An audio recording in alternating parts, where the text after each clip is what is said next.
നമസ്കാരം. പുതിയൊരു വീഡിയോയിലേക്ക് എല്ലാവർക്കും സ്വാഗതം.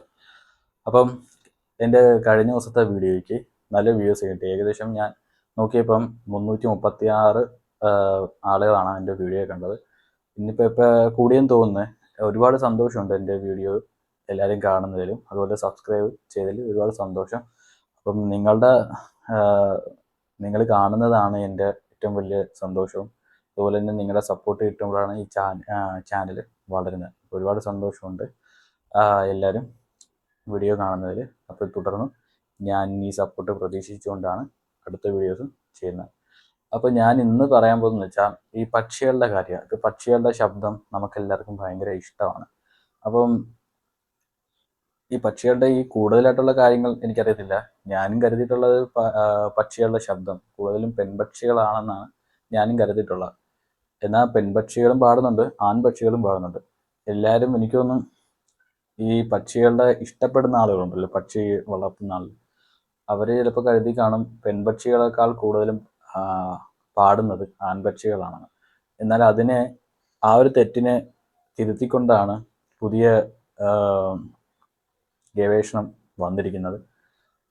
ആൺപക്ഷികളെക്കാൾ കൂടുതലും പാടുന്നത് പെൺപക്ഷികളാണ്, അത് പല ശൈലിയിലും. അതിനെക്കുറിച്ചാണ് ഞാൻ പറയാൻ പോകുന്നത്. പെൺപക്ഷികളുടെ പാട്ട്. വസന്തകാലത്ത് കേൾക്കുന്ന കിളിനാദമെല്ലാം പെൺപക്ഷികളുടെ ആണെന്നാണ്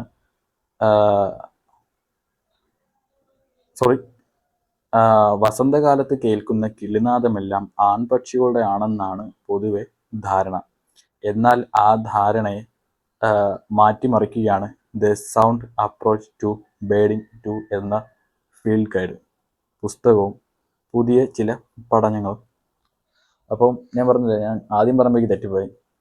ആൺപക്ഷികളെക്കാൾ കൂടുതലും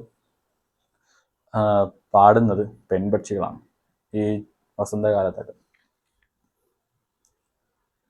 ലോകമെമ്പാടുമുള്ള പക്ഷിവർഗങ്ങളിൽ ഏകദേശം 70% പെൺപക്ഷികളാണ് പാടുന്നത്. ആൺപക്ഷികളെ ആകർഷിക്കാനും മറ്റ് പെൺപക്ഷികളെ അകറ്റാനുമാണ് പെൺപക്ഷികൾ പാടുന്നതെന്നാണ്.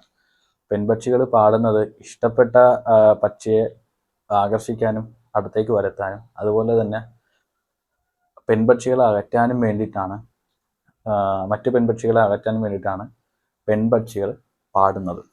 നല്ല കാര്യം. ലവ് ബേർഡ്സ് ആയിരിക്കും.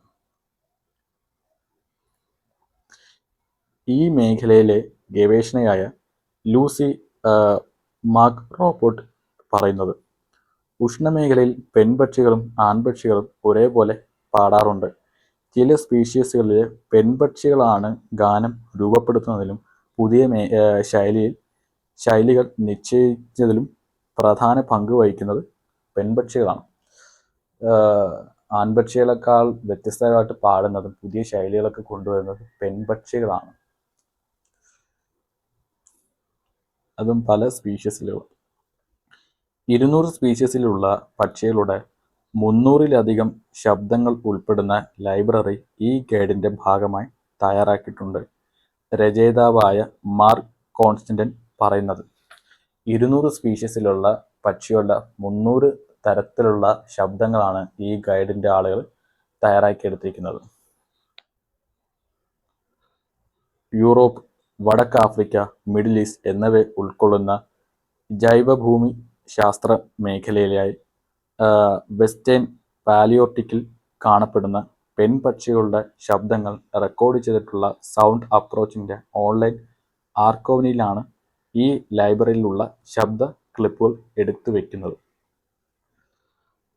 പക്ഷി നിരീക്ഷണത്തിനുള്ള ഫീൽഡ് ഗൈഡുകളുടെ സൗണ്ട് ആർക്കൈവിലും പെൺപക്ഷികളുടെ പാട്ടുകൾ, ശബ്ദങ്ങൾ, കാഴ്ചകൾ എന്നിവ വളരെ കുറച്ച് മാത്രമേ ശേഖരിച്ചിട്ടുള്ളൂ.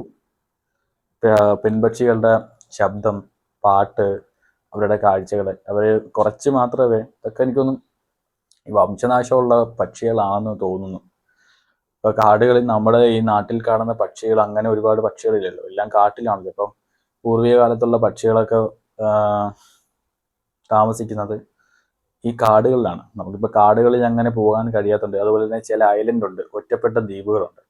ഇപ്പം മനുഷ്യർക്ക് സഞ്ചരിക്കാൻ യാത്ര ചെയ്യാൻ കഴിയാത്ത ഒരു ദ്വീപുണ്ട്, നോർത്ത് സെന്റിനൽ ഐലൻഡ് എന്നാണ്. അത് ഒരു പ്രത്യേകത ഇതാണ്. ഞാൻ അതിനെക്കുറിച്ച് കേട്ടിട്ടുണ്ട്. ഈ നോർത്ത് സെന്റിനൽ ഐലൻഡിലേക്ക് ഒരു മുംബൈക്കാരൻ പോയത് 25 വർഷത്തെ കഠിന പ്രയത്നത്തിലൂടെയാണെന്നാണ്.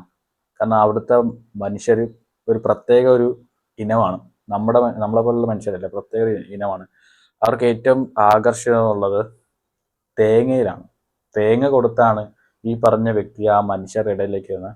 അപ്പോൾ ഇവിടെ കാണാത്ത, അതുപോലെ തന്നെ പൂർവികമായിട്ടുള്ള പല പക്ഷികളും അങ്ങനെയുള്ള കാടുകളിൽ താമസിക്കും.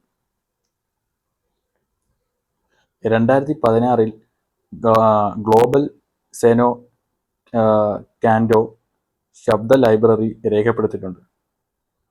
കിളിനാദങ്ങൾ 0.01% പെൺപക്ഷികളുടെയാണ്. 2018 മറ്റൊരു ശബ്ദം ആർക്കോവ് രേഖപ്പെടുത്തിയ ശബ്ദങ്ങളിൽ 0.03% മാത്രമാണ് പെൺപക്ഷികളുടെ ശബ്ദം. 2016 0.01% ആയിരുന്നെങ്കിൽ പെൺപക്ഷികളുടെ കാര്യത്തിൽ, ഇപ്പോൾ 2018 എത്തിയപ്പോൾ 0.03% വർദ്ധിച്ചു. ഈ പ്രതിനിധിക്കുറവ് ശരിയാക്കാനും പെൺപക്ഷികളുടെ പാട്ട് ശരിയായി വിശദീകരിക്കാനുമാണ് പുതിയ ഫീൽഡ് ഗൈഡ് ലക്ഷ്യമിടുന്നത്. അപ്പോൾ പുതിയ മാറ്റങ്ങൾ, അതുപോലെ തന്നെ ശരിയായിട്ടുള്ള കാര്യങ്ങൾ, അവരുടെ കാര്യങ്ങളെ നിരീക്ഷിക്കാനും വിശദീകരിക്കാനും വേണ്ടിയിട്ടാണ് ഈ ഫീൽഡ് ഗൈഡ് ലക്ഷ്യമിടുന്നത്. അപ്പോൾ പുതിയ പക്ഷികളുടെ നിരീക്ഷണത്തെക്കുറിച്ച് പുതിയ കാര്യങ്ങൾ അവർ സമൂഹത്തിലേക്ക് എത്തിക്കും, ലോകം അറിയിക്കാൻ വേണ്ടിയിട്ട് അവർ ലക്ഷ്യമിടുകയാണ്. അപ്പം ഈ പക്ഷികളുടെ കാര്യത്തിൽ എനിക്ക് വലിയ ധാരണകളൊന്നുമില്ല. ഞാനിങ്ങനെ പക്ഷികളുടെ വളർത്തുന്ന ഒരാളൊന്നുമല്ല. പക്ഷികളുടെ പാട്ട്, അതുപോലെ തന്നെ കാണാൻ ഭംഗിയുള്ള പക്ഷികളുടെ ഫോട്ടോസ് എടുക്കാൻ എനിക്ക് ഭയങ്കര ആഗ്രഹമുണ്ട്. പക്ഷെ നമ്മുടെ മൊബൈലിലാകുമ്പോൾ അത്രയ്ക്കും വ്യക്തമായിട്ട് കിട്ടത്തില്ല. ക്യാമറ കൊണ്ട് എടുക്കുമ്പോൾ നല്ല ക്വാളിറ്റിയിൽ കിട്ടത്തുള്ളൂ, സൂം ചെയ്ത്. അപ്പോൾ ഞാൻ താമസിക്കുന്നിടത്ത്, എൻ്റെ വീടിൻ്റെ അടുത്തുള്ള പറമ്പുകളിലേക്ക് പ്രത്യേകതരമുള്ള പക്ഷികൾ വരും. ഒരു വലിയൊരു പക്ഷി വരും, ഭയങ്കര ഒരു പൊക്കവും ചിറകൊക്കെ പറത്തി പോകുമ്പോൾ ഭയങ്കര വലുതാണ് കാണാൻ. ഇടയ്ക്ക് വരും, ചിലപ്പോൾ പറമ്പിൽ കാണും, ഇല്ലെങ്കിൽ തെങ്ങിൻ വെളിയിൽ കാണും. അതേപോലുള്ള പ്രത്യേകതരം പക്ഷികൾ ഇങ്ങോട്ട് വരും. പക്ഷെ അതൊക്കെ ഇടയ്ക്ക് മാത്രമേ ഉള്ളൂ, എപ്പോഴും അതിൻ്റെ വരവില്ല.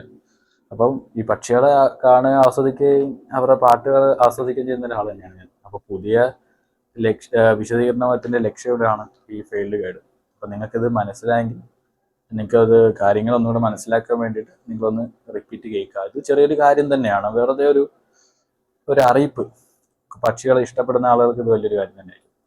അപ്പോൾ നിങ്ങളുടെ സപ്പോർട്ട് പ്രതീക്ഷിച്ചുകൊണ്ട് ഞാൻ ഈ വീഡിയോ അവസാനിപ്പിക്കുകയാണ്. അപ്പോൾ എല്ലാവരും എന്നെ തുടർന്ന് സപ്പോർട്ട് ചെയ്യുക. അപ്പോൾ അടുത്ത വീഡിയോയുമായി നമുക്ക് അടുത്ത ദിവസം കാണാം. അതുവരെ ബൈ.